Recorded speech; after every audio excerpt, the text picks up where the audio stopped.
Jadi kalau ditanya, Kang Deddy kenapa pidatonya tanpa teks? Karena saya gubernur. Kenapa? Saya ingin menyampaikan pesan yang hadir dari hati saya. Saya ingin menyampaikan pesan yang hadir dari jiwa saya. Saya ingin menjadi pemimpin yang original, menyampaikan sesuatu berdasarkan pikiran dan perasaannya. Kalau saya pakai teks, saya tidak lagi jadi gubernur. Saya lagi menjadi pembaca pidato dari staf saya yang saya bacakan. Konsepsi kepemimpinan inilah yang saya kembangkan, yang disebut konsepsi kepemimpinan otentik. Karena konsepsi kepemimpinan otentik, maka marah harus kelihatan marahnya, maka sedih harus kelihatan sedihnya, maka bahagia harus kelihatan bahagianya. Maka saya tidak pernah menahan apapun dari diri saya. Kalau saatnya ada di samping saya lagi joget, saya ikut. Saya joget. Jogetnya spontan, karena memang saya nggak pernah joget dan jarang. Ya spontan. Kemudian dipotong, ada dua versi. Ada yang satu, pemimpin rakyatnya lagi susah, kok joget-joget. Ada yang satu lagi, Kang Deddy itu enjoy ya jogetnya, jadilah joget gaya KDM. Kemudian kalau ada rakyat yang harus saya luruskan, ya saya marah. Kenapa? Harus saya, kayak bagi saya, mu populer, mu tidak populer, mu disukai, mu tidak disukai, saya harus melakukan itu. Kenapa harus dilakukan itu? Harus diingatkan, tidak boleh tidak diingatkan. Mau di video, mau nggak di video, terserah orang menilai apa. Kenapa? Karena yang salah, yang perlu diluruskan, yang harus diperbaiki, harus saya ungkapkan pada waktu itu juga. Kalau ada waktunya menangis, ya saya menangis. Kenapa? Saya mengikuti perasaan saya. Perasaan manusia itu ada tiga. Yang membawa dia sedih, yang membawa dia bahagia, yang membawa dia marah. Itulah perasaan manusia. Yang esensinya cuma satu, marah karena cinta, sedih karena cinta, bahagia karena cinta. Kalau sumbernya sama, menurut saya bersumber pada nilai yang sama, caranya yang berbeda.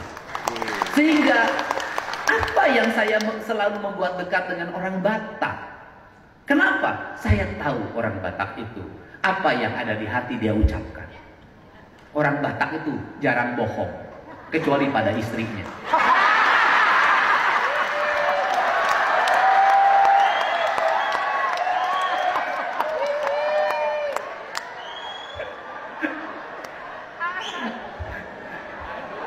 Dan ada cerita menarik. Ada cerita, di video saya tuh ada tuh, di video saya itu. Saya keliling naik motor, saya datang ke warung. Ternyata yang punya warung orang Batak. Abang dari mana? Saya orang Medan lah, bukan Medan lah bang, Sumatera Utara. Iya, Sumatera Utara. Batak, iya botol. Udah lama di sini. Wah lama saya jualan. Waduh, orang Batak ada di Jawa Barat. Iya orang Batak tuh pemberani. Iya. Tapi orang Batak kalah sama orang Sunda. Marah dia. Nggak bisa, orang Batak. Mana ada kalah sama orang Sunda. Habis itu istrinya datang, ternyata orang Sunda.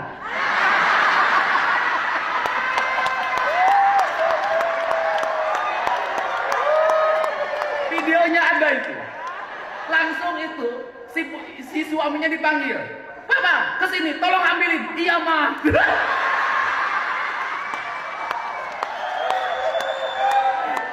Saya bilang, bang, aku juga bilang apa? Jangan bilang apa, nggak kalah sama orang Sunda. Kalah lah bang, itu bukan sama orang Sunda, sama istri. Kemudian yang berikutnya adalah pakai ikat kepala. Sebenarnya ingin membangun kepercayaan diri. Kalau orang Batak nggak usah pakai lagi, karena udah ada tradisi hidupnya kuat. Orang Sunda harus dipakai dulu simbolnya, harus dilihatin dulu. Kenapa? Malu dulu pakainya. Dulu pejabat yang pakai ikat cuma 2 di Jawa Barat. Saya dan Bupati Subang, temennya Pak Effendi, Pak EM. Hari ini semua hampir rata, kegiatan-kegiatan pakai ikat. Nah, ini adalah cara untuk membangkitkan kembali sebuah kepercayaan diri yang hilang. Kalau orang Batak sudah jangan lagi dimotivasi pede. sudah kepedean. Tapi saya sebagai orang Sunda harus membangkitkan semangat orang Sunda untuk punya kepedean. Dan hari ini orang Sunda mulai pede karena punya gubernur pede. Siapa gubernurnya? Pak Dedi. Kan pede. Apa gelar Pak Dedi? KDM. Apa itu KDM? Kang Duda Merajalela.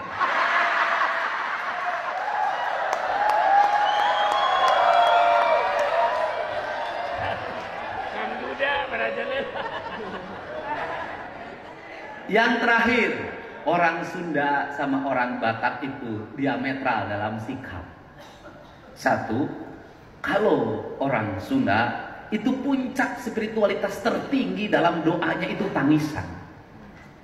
Orang Sunda itu menangis, orang Sunda itu. Makanya lagu khasnya Kacapi Suling itu penuh dengan tangisan. Ramalan tentang seorang raja, ke depan akan ada ini, ke depan akan ada ini. Penuh tangisan itu orang Sunda itu. Orang Batak itu spiritualitas tertingginya adalah kebahagiaan, tertawa. Jadi orang Sunda menangis, kemudian puncaknya tertawa, puncaknya menangis. Orang Sunda itu tertawa, kebahagiaan itu puncaknya menangis. Orang Batak kebahagiaannya itu puncaknya tertawa. Mantak orang Sunda kalau berjodoh sama orang Batak tidak jarang yang berisu. Karena dalam sebuah keluarga itu nanti akan cocok ketika istrinya menangis, suami tertawa.